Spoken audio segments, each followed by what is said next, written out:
정성이 가득 담긴 오직 당신을 위한 아침. 김선근의 럭키 세븐. 어색한 자리에서 재미있는 화제를 던지는 사람 뉴규, 바로 여러분. 역사 상식으로 대화의 리더가 되세요. 반주원의 들리는 역사, 여러분을 이야기꾼으로 만들어주실 분, 한국사 강사 반주원 선생님과 함께합니다. 어서 오세요. 네, 안녕하세요. 안녕하십니까. 네, 오늘은 무슨 얘기예요?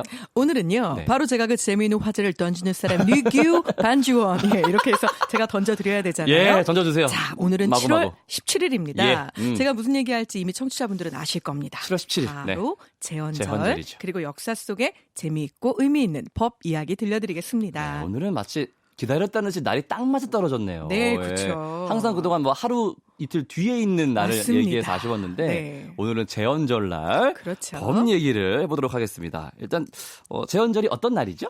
자, 제헌절은 헌법이 제정된 날이라는 의미잖아요. 자, 대한민국 정부가 수립된 이후에 우리 역사에서 최초로 헌법에 의한 통치라는 민주공화정의 이념이 부각이 됐고 이걸 좀 더 부각시켜야겠다. 그래서 1949년에 국경일로 정해졌습니다. 네. 그런데 7월 17일인 이유. 이 이유는요. 예. 조선 왕조의 건국일이 바로 7월 17일입니다.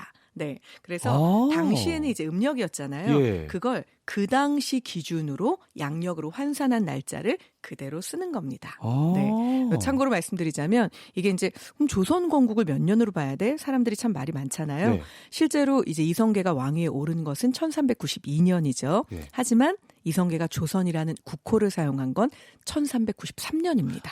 그리고 한양으로 천도한 건 1394년입니다. 애매하게 네. 1년씩 그래서 이제 이렇게. 이런 것들을 다 복합적으로 작용시킨 결과 7월 17일이란 날이 나온 거니까 정말 의미가 있는 날이고요. 네. 자, 무엇보다 1948년 7월 17일에 제헌헌법이 또 공포가 됩니다. 아, 다행이네요. 그러니까 네. 결국은 조선이라고 하는 나라도 만들어진 날. 네. 그런데 심지어 1948년 7월 17일 제헌 헌법까지 이날 공표가 됐으니 그렇다면 우리 요 날을 헌법을 기리는 날로 만들자. 네. 그래서 헌법 제정된 날 바로 이렇게 된 거고요. 다만 2008년부터는 제헌절이 국경일의 지위는 아니에요. 유지하지만 쉬는 공휴일에서는 날이 아니에요. 제외되었습니다. 자, 그래서 휴일은 아니잖아요. 네. 하지만 국기는 개항하는 것이 맞습니다. 그렇습니다. 근데 이제 뭐 헌법 제정된 날이라고 하니까 확실하게 이제 법이란 무엇인가? 네, 네. 참 이렇게 친숙하면서도 어렵고 그런 느낌이 있는데 맞습니다. 그런 생각이 드네요, 확실히. 자, 법하면 딱 떠오르는 한자 있으시죠? 그죠? 물수변에 물수변에 갈것자. 이렇게 네, 해서 이렇게 갈것자. 네. 자, 그래서 인간 사회가 물 흐르듯이 순리대로 잘 돌아가게 만드는 것, 이것이 바로 법이다라는 얘기인데 문제가 있습니다. 이 법이라는 글자가요, 실은 과거에는 이 글자가 아니었고요. 아니었어요? 모양이 좀 달랐습니다. 네. 제가 이게 라디오라서 너무 다행인데요. 저보고 쓰라고 하면요, 사실 써드릴 수는 있는데 글자가 많이 어렵습니다. 네. 아. 나중에 한번 찾아보시면요, 법의 옛날 글자인 법법자는 해태 아세요? 아, 알죠? 이게 도 경계선을 넘어갈 때도 혹시 해태가 서 있는 거 알고 계신가요? 아니요, 몰랐어요. 네, 도 경계선 넘어갈 때 자세히 보시면요, 이렇게 단상 위에 네. 머리는 꿀밤 여러 대 맞은 것처럼 생긴 볼록볼록하게. 웬 네. 상상 속의 동물이 배에 글씨를 쓰고 있죠. 안녕히 가세요. 여기서부터 서울시입니다. 뭐 이런 거. 예. 해태를 나타내는 한자, 바로 해태 치자인데요. 원래는 이 해태 치자가 있고 그 밑에 갈 것자가 있고 왼편에 물수변이 붙어 있었습니다. 그게 원래 법법자. 네, 원래 법법자입니다. 자, 해태는요, 사자하고 비슷하게 아까 제가 사실 꿀밤 여러 대 맞은 것 같다라고 얘기했지만 이마 가운데에 원래는 뿔이 나 있습니다. 있어요. 그래서 네. 법을 어겼거나 나쁜 행동한 사람, 이 뿔로 받아버리게 되는데요. 아우, 그래서 아프겠다. 해태는 네. 사물의 옳고 그름을 판별해서 나쁜 사람이나 부정한 사람을 알아보고 그를 징벌한다. 라는 의미가 들어있으니까 법이라는 한자 과거에는 좀 더 의미가 사실 명확했던 거죠. 예. 네. 법 안 지키면은 뿔에 받친다. 네. 네. 해태가 들어있을 줄은 몰랐습니다. 네. 그럼 해태는 서울의 상징이기도 하잖아요. 네, 맞습니다. 자, 그러면 이 해태, 사실 우리가 뭐 여러 군데서 볼 수 있다고 제가 말씀은 드렸는데요. 과거에 그럼 우리 조상들은 도경계선 넘어갈 때 안녕히 가세요. 이건 아니었을 그렇겠죠. 거고. 네. 그럼 어디에서 이 해태를 법과 관련해서 썼을까? 아. 궁금하시죠? 이거 국에 있는 건 아는데. 아니 이런. 예. 아니 제가 누누이 느끼는 거지만 우리 전과목자라는 천재뿌들. 지니어스 킴. 좀 더 어린 시절에 우리 뿌디를 제가 봤더라면 네. 참 좋아이는 어찌저리 영특한 것인가. 자라서 이 나라의 동량이 될 것이 틀림없다. 자, 이리 얘기하였을 덕분이옵니다. 터인데. 예. 자, 그래서 이 혜태는요. 사실 우리나라 조선시대에도 법을 집행하던 사원부의 관원들은요. 이 위에 쓰는 관 모양 있죠? 예. 그걸 해치관이라고 해서 이 모양을 본뜬 관을 썼고 그 관을 혜태의 옛말이 해치입니다. 예. 그래서 해치관이라고 실제 부르기도 했습니다. 오. 자, 혜태는 사악한 기운을 물리치는 짐승이기 때문에 그 뜻을 취한 것이고요. 무엇보다 오늘날도 사실은 이 개념이 이어지는 곳이 있습니다.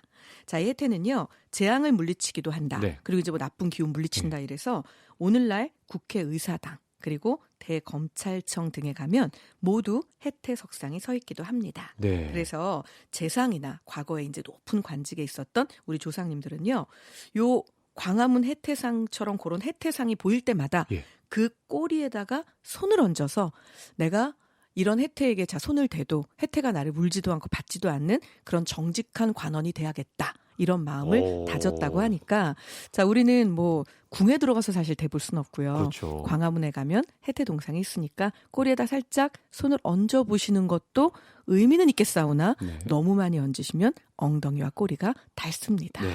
네. 적당히 해야겠네요. 네. 네. 그리고 또 바로 옆에 국회의사당 있으니까 한번 가서 찾아봐야겠어요. 네. 네. 있나 진짜로. 네. 우리 호기심 천재 뿌디. 네. 저렇게 해야 창의력이 크는데. 그러니까 네. 말이에요. 아이, 정말. 자, 다시 이제 범 이야기로 돌아와서 우리나라의 최초의 법은 뭐예요? 빠라밤. 우리나라 최초의 법. 예. 바로 고조선의 8조법입니다. 고조선. 네, 고조선의 네. 8조법. 자, 실제로 이 고조선의 8조법은요. 한서 지리지 혹은 우리가 한서라고 부르는 책에 단 한 번 쓰여 있습니다. 아니 그러면 나머지 단군 신화에 나오는 그 많은 법 얘기는 다 어디서 왔죠? 예. 한서지리지를 인용한 겁니다. 아. 네. 자, 그런데 안타깝게도 네. 8개의 법이 모두 남아있진 않습니다. 자, 그 가운데에 확실한 거 3개. 네. 이 아, 이게 요것도 법일 것 아래, 같다.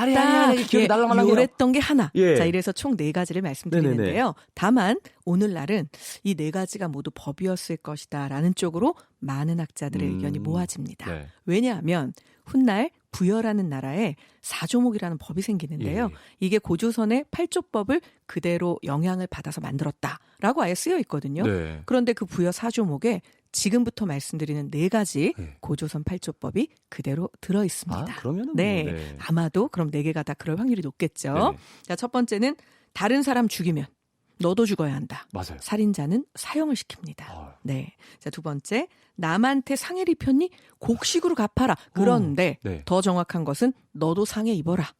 자, 이에는 이, 눈에는 눈, 네. 그리고 한무랍인가요? 네, 저 한무라비 법전 세계에서 2번째로 나온 사실은 성문 법전이거든요. 예. 그런데 거기도 보복법이잖아요. 네. 자, 지금도 보복법입니다. 근데 오해하시면 안 돼요.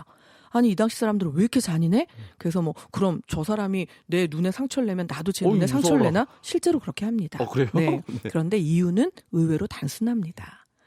법이라는 게 여러 번 비슷한 형태의 범죄가 저질러지고 그에 합당한 처벌을 반복해서 주는 과정에서 어떤 모두가 납득할 만한 형량이 정해지는 네. 거잖아요. 그러려면 오랜 세월이 필요하겠죠. 그렇죠. 자, 그런데 지금 그렇게 오랜 세월 법이라는 게 정비되지 않았고 최초로 만들어진 겁니다. 아, 가장 공평한 방법은 뭘까요? 그렇네요. 네, 네. 잔인하지만 쌤쌤이네요. 똑같이 돌려주는 거였겠죠. 자, 오늘날은 그러시면 안 되죠. 아니 되옵니다. 절대 안 됩니다. 네, 자력구제 금지의 원칙이라는 것이 있죠. 네. 그래서 아니 되시고요. 자, 도둑질한 사람 노비로 삼습니다. 네. 그런데 용서를 받고 싶다? 50만 냥 내야 됩니다. 네, 그리고 마지막 하나. 여자는 정절을 중요시해서 음란하지 않았다라는 내용입니다. 네. 그런데 안타까운 거 하나 알려드릴까요? 지금 말씀드린 모든 이 고조선의 법 혹은 뭐 아까 말씀하신 한무라비 예. 법전 이런 고대의 법들은요. 누굴 위한 법이었을까요? 다 지배층. 네, 맞습니다. 지배층의 편익을 위한 법이었다는 음. 부분 조금 아쉽긴 하죠. 네. 자, 여기에서 노래 한 곡 듣고 수업 계속 이어가겠습니다. 자이언티와 슬기가 함께 부른 멋지게 인사하는 법. 자, 음악이 좋은 방송 KBS 2라디오 김성근의 럭키세븐 반주원의 들리는 역사 함께하고 계십니다. 재헌절을 맞아서 역사 속 법 이야기 들어보고 있어요. 자, 이제 고조선 8조법 네. 얘기까지 했고 그 이후에도 물론 법체계는 있었을 테고요. 있었죠. 예. 삼국 네. 시대에는 어땠어요? 어땠을까요? 따로따로 엄격했을까요? 아니면 럴럴했을까요? 약간 조금 널널하지 않았을까요? 그때까지는 자, 아직? 힌트는 신분제 사회입니다. 엄격했겠네요? 네, 맞습니다. 딩동댕. 자, 굉장히 엄격했는데요. 예. 자, 실제로 삼국시대는 중국의 법을 이제 주로 참고로 해서 법을 만들게 되고요. 네. 특히 신라의 법은 매우 엄격해서 이 경우에도 살인을 저지르면 역시나 무조건 예외는 없습니다. 사형입니다. 아. 그리고 물건을 훔치게 되면 그 손해를 반드시 몇 배로 물게 했고요. 특히 고구려는 아주 특이한 현상이 하나 있었는데요. 고구려 하면 뭔가 이렇게 강인하고 예. 좀 더 엄격하고 그렇죠. 그리고 뭔가 굉장히 용맹스러워서 죄를 지은 자를 엄벌에 처했을 것 같으시죠? 그렇죠. 그렇습니다. 그래서 고구려에 없는 것이 하나 있습니다. 범죄자를 처벌하는 것과 관련해서요. 네. 고구려에는 이것이 없습니다. 그것은 무엇일까요? 사면? 네네, 띵똥땡이 아니라 땡입니다. 아, 예. 감옥이 감옥. 없습니다. 아. 네. 근데 의외시죠? 잠깐만요. 그러면 다 없애버려요? 어찌 이리 잘하실까요? 자, 고구려는요. 무서운데요, 실제로 너무? 네. 굉장히 엄격한 법이 있어서요. 예. 사람들은 길에 떨어진 물건조차도 함부로 줍지 않았다고 합니다. 이야. 그래서 웬만한 것들은 정확히 말하면 사형. 하지만 그 외의 것들은 쿨하게 오케이 너는 나가서 자 이거 몸으로 때우고 나가. 그래서 그냥 때려서 내보내거나 아니면 이제 물어주게 하는 것이죠. 오. 그래서 감옥이라는 것 자체를 사실 유지할 필요가 없을 정도로 거꾸로 법이 엄격했습니다. 네. 네. 아예 존재를 지워버리거나 그렇죠. 아니면은 그냥 몸으로 때우라고. 네, 맞습니다. 네. 그래서 오. 실제로 삼국사기에 보면요. 감옥이 없고 범죄자가 있으면 제가들이 모여 논의해서 사형에 처하고 어이구. 처자는 몰수하거나 어머나. 노비로 삼는다. 그러니까 결국 그 어떤 죄도 가능하면 짓지 마 이런 얘기인데요. 왜 유독 고구려는 이래요? 포악한 거 아니에요? 이런 분 계실 거예요. 네. 아닙니다. 그런데요. 자, 고구려는 알고 계시죠? 전쟁이 많았습니다. 네. 지금으로 따지면 사실 중국 오랑캐와 국경을 마주하는 곳에 고구려가 위치했고요. 또 여기는 워낙에 사실은 먹고 살 길이 막막한 주로 산과 골짜기, 계곡이 험준했잖아요. 네. 자, 이런 곳에서 먹고 살려면 사실 약탈 경제를 고구려 했다. 이 얘기는 많이 들어보셨죠? 고구려는 집집마다 부경이란 창고가 있습니다. 그래서 약탈한 물건을 저장해서 먹고 살았는데요. 결국은 끊임없는 전쟁. 그런데 이 속에서 만약 규율이 무너진다면 실은 나라가 망하죠. 존폐의 위기에 서게 네. 되죠. 그래서 어쩔 수 없이 이런 강력한 법이 존재했던 거죠. 예. 살짝 무서워지면서 네. 고려로 가볼까요? 고려는 네. 조금 나아지지 않았을까요? 안정기가 됐으니까 이제 좀. 네. 네. 자, 고려는요. 실제로 사법과 행정이 분리되지 않았기 때문에 일반 행정관청에서 민사, 형사 전부 다 재판을 합니다. 네. 그리고 당나라의 법을 참고해서요 만든 율법이 있었습니다. 71개조가. 예. 그래서 이걸 사용해서 이제 대부분의 경우에 사실은 형을 집행을 하게 네네. 되죠. 고려는 감옥이 있었겠죠? 있었습니다. 예. 그러면 이제 궁금하신 건 조선일 조선, 거 네, 아니에요. 조선은, 그럼 이제 네. 조선도 우리가 알려드려야 되죠. 예. 근데 조선하면 실은 방금 이제 말씀하신 감옥이 있었겠죠. 뿐만 아니라 조선에는 이것이 만들어져서 사실 우리나라 모든 법체계의 근간을 이루게 되죠. 자, 이 법전은요. 자, 우리가 알고 있는 세조 때 처음 만들기 시작을 해서 성종 때 완성되는데 우리 아나운서님은 맞추실 수 있습니다. 예. 네 글자. 경국대전. 띵동댕. 네. 참 우수한 네. 학생이에요. 네.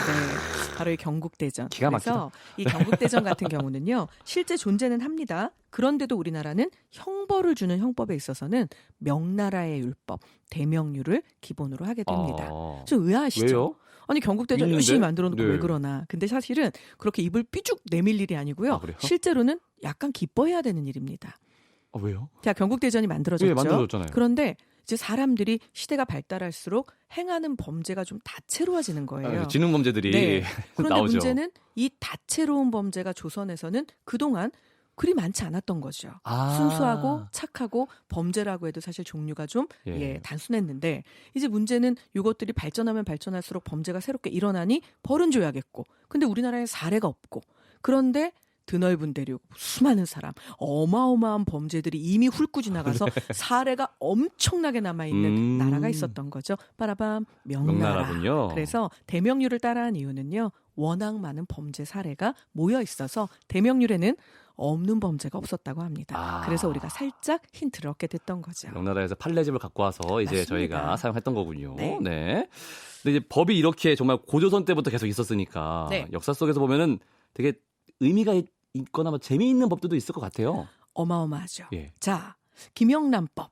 알고 계시죠? 예. 김영란법의 내용이 뭔가요? 부정청탁을 금지하는 법이죠. 바로 그겁니다. 네. 어유 똑똑하여라. 아이고, 마치 좀 외운 그런 듯이 건데. 나오는 이 말. 그렇죠. 자, 그렇다면 부정청탁을 금지하는 법. 예. 요거 역사 속에 우리나라에도 있었을까요? 있었을까요? 있었습니다. 있었군요. 네, 있었는데요. 네. 그 법의 이름은 바로 분경방지법입니다. 분경방지. 네, 네. 실제로 이 법에 대해서 좀 알려드리면요. 이 분경이라고 하는 말, 그 말 자체가 가진 뜻이 바로 부정청탁입니다. 권력가의 집에 가서 그 사람의 집 사랑채에 기숙을 하면서 뭔가 줄을 대려고 막 노력하는 이 수많은 사람들 예. 사극에서 보신 적 있죠. 네네. 이 법과 관련해서는 우리나라 같은 경우에는 조선시대에 아예 벼슬 청탁을 방지하는 법이라고 하고 태종 같은 경우는 여러 차례 이거에 대해서 법을 더 강력하게 개정을 합니다. 결국 성종 때가 되면 어느 정도가 되냐면 경국대전에 아예 써놓습니다. 이조 병조의 제장과 당상관, 그다음 사원부 사관원 관원 이런 사람들은 심지어 그 사람 집에 친가로는 8촌, 외가로는 6촌, 혼이 난 가문 이웃 사람 외의 사람이 출입하는 걸 금지한다. 어머나. 아예 이렇게 돼 있습니다. 그러니까 이야. 요 관원들은요 좀 예. 요직에 있는 사람들이에요. 그쵸. 이제 인사권을 갖고 있다든지 아니면 발언권이 세다든지 이럴 경우에는 네가 알아서 스스로 행동을 조심해야 되니까 니네 집에 정말 필요한 사람 외에는 들이지를 말아라. 아예 경국대전에 이렇게 돼 신인초 있을 외에는 정도니까요. 들어가면 안 되는군요. 네. 근데 실제로 벌도 얼마나 무섭냐면요. 누군가가 만약 청탁을 하러 온 것이 밝혀진다.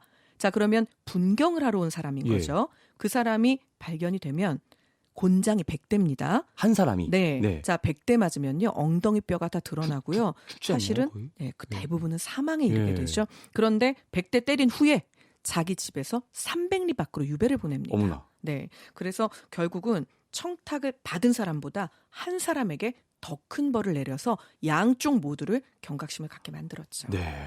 대단한 조상님들이죠. 네, 절대로 청탁하면 안 되겠고요. 그럼요, 우리 네. 조상님들 맺고 끊는 거 엄청 분명하십니다. 확실하시네요. 네. 네. 또 소개해 주실 만한 의미 있는 법 있을까요? 있죠. 네. 자, 21세기 대한민국은 복지 국가입니다. 예. 네, 더 나은 복지를 지향하죠. 그렇죠. 조선시대에는 과연 이와 유사한 복지 있었을까요? 있었죠. 뭐. 있었습니다. 예, 뭐 쌀도 푸시고 뭐 하는 거 어유 많으니까. 맞습니다. 네. 사극 많이 보셨습니다. 그죠? 자, 그쵸? 실제로 뭐 많은 것들이 있는데요. 그중에 장애인을 위한 법도 있었고요. 네. 노인을 위한 법도 있었고요. 어휴. 심지어 명예퇴직한 사람을 위한 다시 재취업의 기회를 주는 법도 있었습니다. 좋은데요. 네. 네. 그런데 그중에 저는 제가 가장 사모하는, 네. 연모하는 우리 세종대왕이 네. 만드신 법에 대한 얘기를 할까 하는데요. 네. 제가 자주 이제 이것에 대해서 좀 언급을 했습니다. 그런데 아무리 언급해도 부족함이 없을 정도로 사실은 네. 대단하죠. 관노비. 관가에 딸려있는 노비죠. 네. 천민입니다. 조선시대의 천민은 사실 사람이지만 사람이 아니죠. 네. 그런데 이 노비에게 출산 휴가를 줍니다. 어머나. 네, 여자 노비에게 예. 100일의 출산 휴가를 게다가? 줍니다. 네. 예. 자, 그런데 문제는 100일의 출산 휴가를 주었는데도 노비들이 자꾸 죽어나갑니다. 이유는요. 아이를 낳고 나면 100일이지만 만삭일 때까지 일을 해야 되잖아요. 오케이. 그럼 애 낳기 한 달 전부터 쉬어라. 130일의 휴가를 줍니다. 대단하신 자, 분이세요. 신하들이 난리가 납니다. 내 집에 있는 아내도 이렇게까지 쉬지 않습니다. 그런데 세종대왕이 뭐라고 얘기할까요? 그럼 그 아내도 쉬게 하라고. 아니요. 아니에요? 내 집에 있는 아내는 양반인 관계로 아이를 낳거나 임신하면 돌봐줄 수많은 노비가 있지 않느냐. 하지만 관노비에게는 그들을 돌봐줄 노비가 없다. 그래서 결국은 신하들의 입을 막아버리죠. 예. 자, 그런데 또 신하들이 얘기를 합니다. 아니, 그런데 이 노비 이것들이 자꾸 거짓말을 합니다. 아이를 낳고 난 후 100일은 낳고 나서 100일이니까 거짓말을 못하지만 네. 출산 전 한 달은 임신 8개월밖에 되지 않았는데 막달이라고 속이며 자꾸 한 달을 더 쉬겠다라고 이야기합니다. 네. 그러면 한 달 쉬어봤자 9개월이죠. 예. 그럼 아이가 안 나오죠. 네. 그럼 어머 아이가 안 나오네요. 계속 쉬는 거죠. 그죠? 자, 아이가 나올 때까지 쉬게 되잖아요. 예. 그래서 신하들이 이것에 대해서 결국 간언을 합니다. 거짓말은 안 되지 말이 않나요? 안 됩니다. 네. 이렇게. 우리의 세종대왕 뭐라고 얘기할까요? 뭐라 그래요? 나의 백성된 자가 나를 속여서 그의 몸이 한 달 더 편할 수 있다면 속아주는 것도 무엇이 나쁘겠냐 이렇게 이야기합니다. 그릇이 다르시네요. 이러니 연모하지 아니할 수가 없죠. 그러니까요. 결국 네. 마지막에는요. 마지막에는요. 여자 노비에게 130일의 휴가를 주었으나 네. 아이를 낳고 나서 스스로 빨래도 하고 음식도 챙겨야 되는 이 여자 노비들. 결국은 또 건강에 문제가 생기니까 예. 남편 노비에게도 출산 휴가를 줍니다. 자, 물론 관노비에 국한됐지만 놀라운 제도죠. 네, 알겠습니다. 네, 정말 세종대왕님은 어떻게 도저히 건드릴 수가 없는 대단한 분이라는 네. 걸 다시 한번 느끼게 되면서 세종대왕 발악기의 반주환 선생님의 재미있는 수업 오늘도 잘 들었습니다. 선생님 안녕히 가세요. 네, 감사합니다.